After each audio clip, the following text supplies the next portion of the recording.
Bahang-baha oh.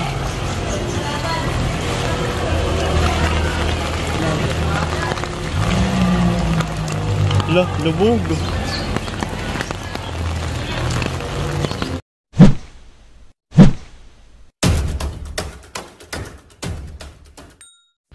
Hello everyone, ako nga po pala si Jan at for today's video, ipapakita ko sa inyo yung epekto ng bagyong Karina. At ngayon nga po ay nandito tayo sa may LRT sa may Carriedo Station kung saan papunta ng simbahan ng Quiapo Church at papunta ng pet market sa may Arangke. At mamaya rin guys, ipapakita ko sa inyo kung gaano ba kalaki ang damage ang naitulot ng Karina dito sa may Quiapo. Kasi guys, sa totoo lang, buong avenida, buong recto, buong Arangke talaga namang lumubog sa tubig. At yung mga ibang store dito at may mga negosyo talagang pinasok ng baha sa loob. Sa totoo lang guys, nakakaawa talaga yung sinapit ng may mga tindahan dito. Una, wala na nga silang kinita. Pangalawa, pinasok pa yung kanilang tindahan ng tubig. Kaya ngayon guys, tara, samahan nyo ako, tapusin nyo tong video kasi ipapakita ko sa inyo, lalakarin natin tong avenida at papunta sa may pet market kung saan ako nagbablog. At saka nga pala guys, kung bago pa lang kayo dito sa aking YouTube channel, sana po supportahan nyo po. Please subscribe at huwag nyo po sana kalimutan na i-hit ang notification bell icon on para ma-notify po kayo sa mga panibago nating video na i-upload dito po sa aking YouTube channel. So tara guys, ilibutin na natin tong avenida hanggang Arangke Pet Market. Let's go! Tayo rito guys, puntahan natin tong Arangke Pet Market. Punta tayo ng Arangke. Grabe pati dito sa may LRT. Tumatagas yung ang tulo. Kaya sarado yung mga tindahan ngayon dito eh. Pasok na yung tubig sa kanila oh.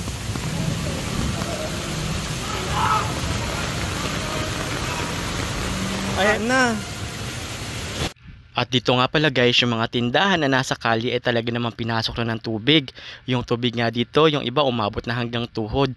Pero alam nyo ba guys, napaisip din talaga ako kung ikukumpara mo yung baha dito at baha sa ibang lugar katulad ng Bulacan at ng Marikina. Dito sa Quiapo, masasabi kong maswerte pa rin sila kasi yung tubig dito hindi naman umabot ng bewang. Samantalang sa Marikina, sa Bulacan, doon talaga grabe yung baha doon kasi umabot sa second floor at least talaga lumubog yung isang buong grabe bahay. Guys, si Karina talagang bahang-baha na rito. Talagang alam niyo yung itong rito, lugar talagang bahang-baha na. Pati dito sa kabilang side, sobrang lubog na rin. Yung ibang store, pinasok na ng tubig. Katulad ditong store na ipapakita ko sa inyo guys. Ayan o, yung store nila pinasok na ng tubig. Pasok na yung tubig o.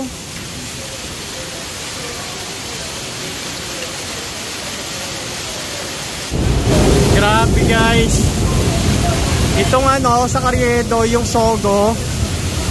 Ayan o, pinasok na rin ang pasok na rin ang tubig dun oh. Ang lakas din ang buhos ng dito. May bote pa ng Red Doors oh.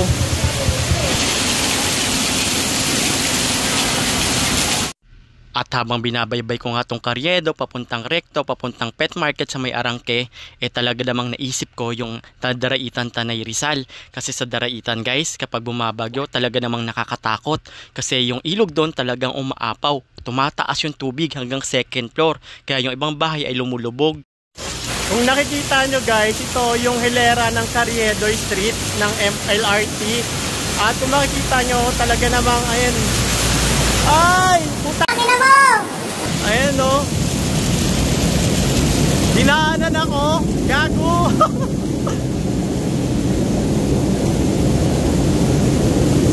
Sobrang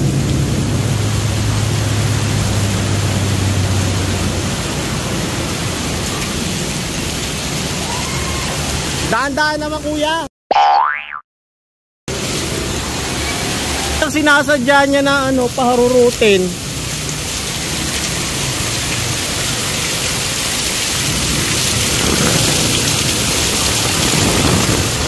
Ay, grabe ba?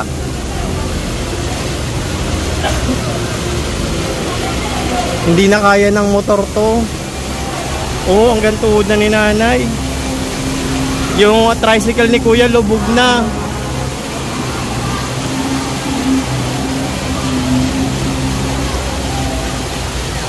Grabe, lubog yung Quiapo. Ito naman yung papuntang Quiapo Church. Yung diretso na to. At yung binibila natin ng mga aso, arangke, pet market dito naman, talaga namang lubog na rin. Halos hanggang tuhod na yung yung tubig.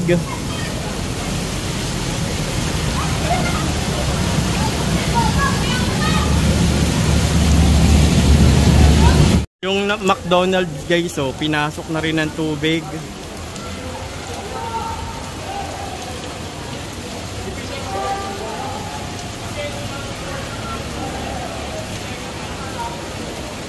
Nakakatakot dito, baka may ahas.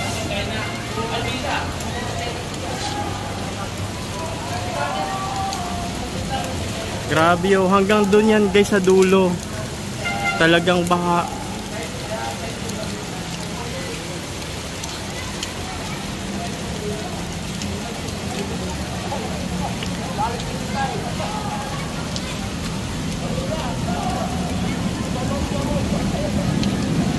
Daming stranded doon. Puntahan natin guys yung Arangke Pet Market. I-check natin kung ano na ba yung sitwasyon doon. Kasi doon guys, talaga namang bilihan ng mga aso. Nag-vlog din tayo doon. I-check natin yung sitwasyon. Kung nakikita nyo yung McDonald's, lubog na rin. Lahat ng madadaanan natin dito sa gilid, pati itong mga pawn shop, mga bentahan ng alahas ay lubog sa tubig. Ay, sorry. Kung makikita nyo, halos tuhod na yung tubig dito sa papuntang Arangke. Halos lahat ng Quiapo, papuntang simbahan lubog. Pati rito sa loob nila, lubog. Pumasok na rin yung tubig. Parang pa sila ng mga sandbag sa gilid, pero talagang lubog. Alam, malalim.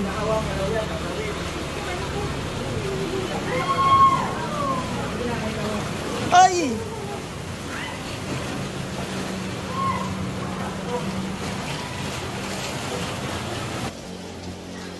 Basa na yung shirt ko.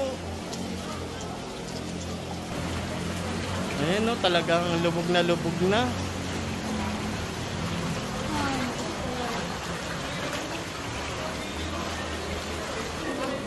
Baka bigla tayong malusot sa imbornal. Malalim, te? Malalim po. Hala, lubog na. Ayan dito rin guys, lubog. Ayan, hello. Walang tapo kayo ng bagyo, wala na po yung bahay. Namulog yung bahay na.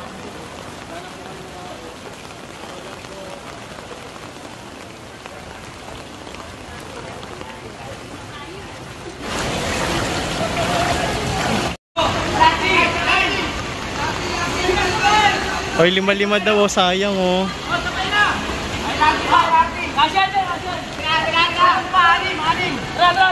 May nagbabangkahan na. Sakay na, sakay.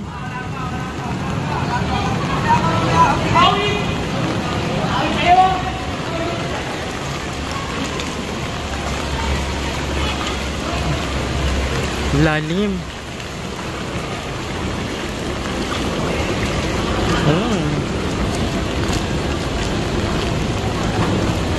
Guys, andito na tayo sa may Arangke Pet Market, kung saan yung binablog natin ay talaga naman nakakalungkot kasi binaha talaga siya ng todo-todo. Kamustahin kaya natin yung mga alagang aso doon. Nakakatakot to guys kapag yung kuryente, di ba, na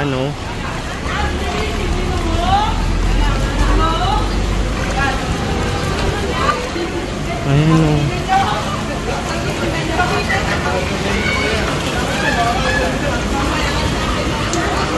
Doon mataas. Pero dito talagang mababa.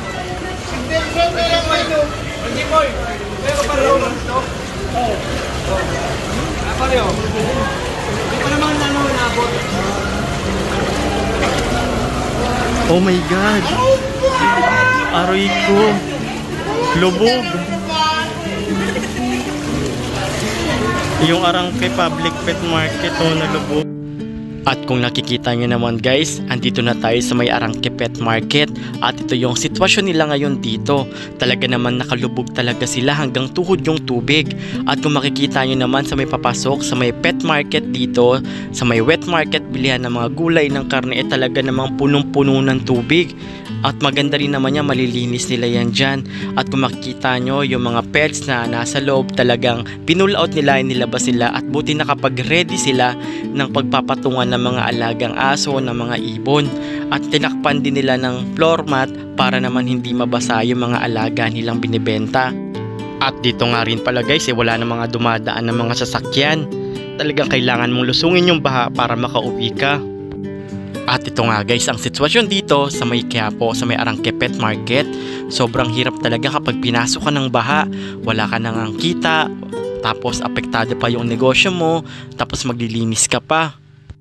At sa totoo lang guys, sana magbigay aral to sa mga tao rito sa may Arangke, sa may Quiapo, na kailangan talaga linisin yung drainage, yung mga basura nila, itapon nila sa tamang basurahan. Kasi napansin ko rito sa may Arangke, dito sa may Quiapo, talaga naman nung bumaha, talaga naman ang daming mga basurang nakalutang.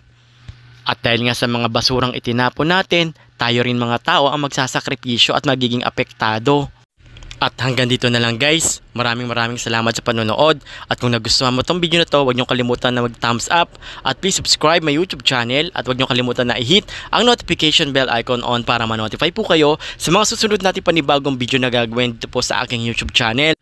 At kung meron naman po pala kayong question or suggestion, pwede po kayong mag-comment sa ibaba. Free po kayong mag-comment. Or pwede rin kayong mag-DM or PM sa aking Facebook page na Messenger, Chitsupao Family. At kung meron kayong question about dogs caring tip, i-PM nyo lang po ako or mag-comment kayo dyan. At hanggang dito na lang po. Maraming salamat po sa panonood. See you on my next vlog. So bye-bye! Tapos ulan pa.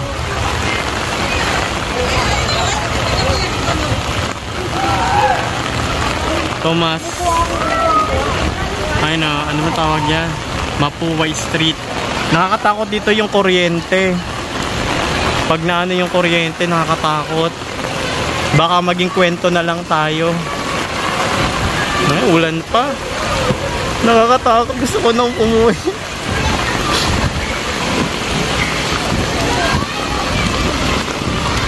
Ang lalim.